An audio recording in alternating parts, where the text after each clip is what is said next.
বন্ধুরা, যখন এরকম ছোট ছোট মাছ বাড়িতে নিয়ে আসে তখন মাথাটা সবারই গরম হয়ে যায়, আমারও হয়।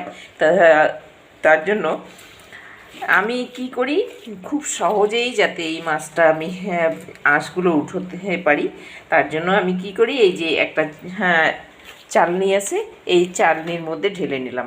এটাকে একবারেই মাছগুলোকে এইভাবে এরকম করব। দেখো মাছগুলো, দেখো কত তাড়াতাড়ি খোসাটা ছেড়ে যাচ্ছে। দেখো 1 মিনিটও সময় লাগলো না আমার এতগুলো মাছের আঁশ উঠাতে। দেখো বন্ধুরা, তোমাদের বাড়িতে যদি এরকম মাছ নিয়ে আসে, তোমরাও এভাবে প্রথমে আগে চালনির মধ্যে ঢেলে নেবে আর মাছটাকে এইভাবে একটু কষা দিয়ে দেবে। বাস, সব মাছের আঁশ উঠে গেল। এখন পেট ফেলতে তো আর সময় লাগবে না, তো এভাবেই করে নেবে। হাফ কিলো মাছ আছে, হাফ কিলো মাছ ধুইতে আমার 1 মিনিটও সময় লাগলো না। আমার মতো করে তোমরাও এভাবে এই তালিকাটা লাগাবে, দেখবে যে খুব তাড়াতাড়ি মাছ ধোয়া বাছা হয়ে গেল।